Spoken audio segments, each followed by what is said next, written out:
Sociology Tutor Channel. Caribbean Life Explained simply using sociology for everyone. Venezuela, crisis and migration. If you were a refugee migrant, what are some of the rights you would like to have recognized? Leave your comments in the section below. The World Bank estimated the population of Venezuela in 2017 at 31.98 million. In 2018, the United Nations estimated that 3 million people had fled Venezuela, the largest exodus of people from a single country in the Americas within recent times. This exodus of Venezuelans is due to the extremely deteriorated social, economic, and political conditions of the country. Country risk analyst Diego Moya Ocampos outlined that Venezuelan displacement has occurred in 3 phases. Phase 1 began in 2002 after the failed coup attempt against Hugo Chavez. Phase 2 in 2007 with the expropriation and nationalization of various industries. Phase 3 from 2014 when Venezuelans began to flee in much higher numbers as a result of the drastic fall in oil prices and a sharp decline in the value of the Venezuelan bolivar. Official estimates indicate that 8% of the world population live in extreme poverty in Venezuela. The number of people who are earning less than US $1.90 per day has increased dramatically and will continue to increase, with 8.8 million Venezuelans falling into extreme poverty by 2030. Social and economic conditions will continue to deteriorate for all segments of Venezuelan society, not just the extremely poor. To 2018 to 2030, indicators show that the share of the population earning above US $10 a day will drop from 1.5% of the population to 0.5%. How does all of this relate to Latin America and the Caribbean? Historically, the first countries affected in any migration flow are the closest neighbors. There has been a 2,000% increase in the number of Venezuelans seeking asylum worldwide since 2014, and those on the higher economic scale seek asylum in the United States. Let's define the term refugee.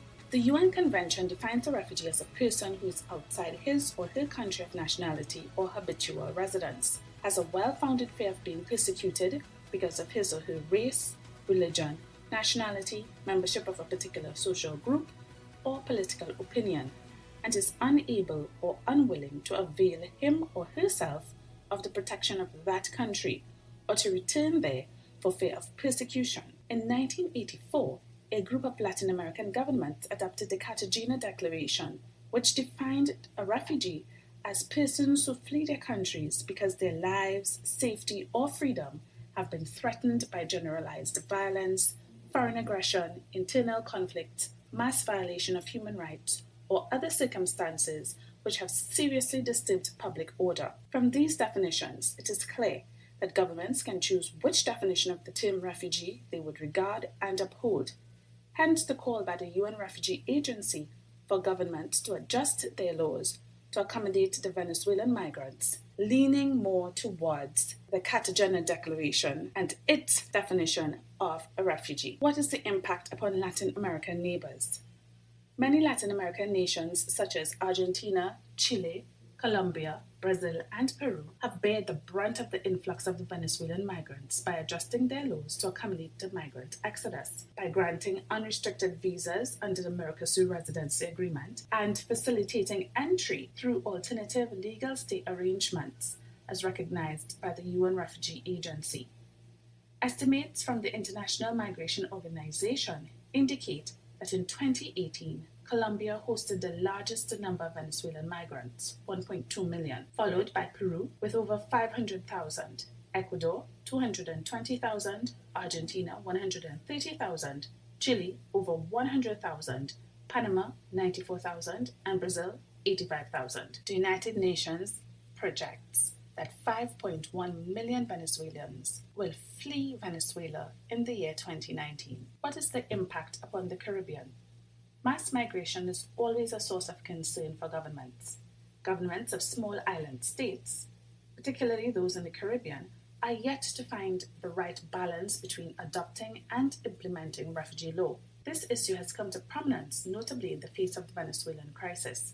What has been Trinidad's response? Let's look at the open source data. Trinidad immigration data estimates 200 Venezuelans arrive each week in Trinidad as of April 2018. Approximately 3,300 Venezuelans have petitioned for asylum in Trinidad and Tobago as of April 2018, more than any other Caribbean country, according to the UN Refugee Agency. In 2000, Trinidad and Tobago signed the UN Refugee Convention. However, it has yet to adopt an official asylum law. As signatory to the 2000 convention, Trinidad can put in place the UN Refugee Agency's call for pragmatic-oriented responses for the Venezuelan people. These include alternative legal stay arrangements, including visas or temporary residence permits, as well as other regularization programs which guarantee access to the basic rights of healthcare, education, family unity, freedom of movement, shelter, and the right to work. When Venezuelans remain without any documentation or permission to stay legally in any country, this makes them particularly vulnerable to exploitation, trafficking, violence, sexual abuse, discrimination, and xenophobia, which is the dislike or prejudice against people from other countries. In Trinidad, asylum migrants do not have legal permission to work, nor security of tenure or stay. Hence, the UN Refugees Agency's call for the Caribbean and Latin American countries to adopt pragmatic-oriented responses towards Venezuelan migrants. In April 2018, 82 Venezuelans were repatriated to Venezuela. The Immigration Division under the Ministry of National Security in Trinidad is responsible for the detention and deportation of immigrants and prosecution for breaches of immigration laws. Each country has a sovereign right to ensure the protection of its citizens and ensure compliance with immigration laws. However, this sovereign right should not violate international law. Law-abiding citizens who are asylum seekers should not be abused, fined, nor repatriated to their home. This violates international law. Guyana's response. Let's look at the open source data. Guyana and Suriname have seen an increase in the number of Venezuelan migrants as well. Guyana adopted the 2016 New York Declaration for Refugees and Migrants, which streamlines migration. What this means is that the country has an international humanitarian obligation to cater for migrants. For the year 2018, official figures of Venezuelan migrants in Guyana were in the vicinity of 2,800 persons. The International Organization for Migration has partnered with the Ghanaian government using the displacement tracking matrix. This system helps to identify the needs and vulnerabilities of displaced Venezuelans. The DTM has been instrumental in helping the International Organization for Migration to verify demographic characteristics of displaced Venezuelans migrating to Guyana. In the Barmia-Wainini region, Region 1, and the Demerara-Mahaica region, Region 4,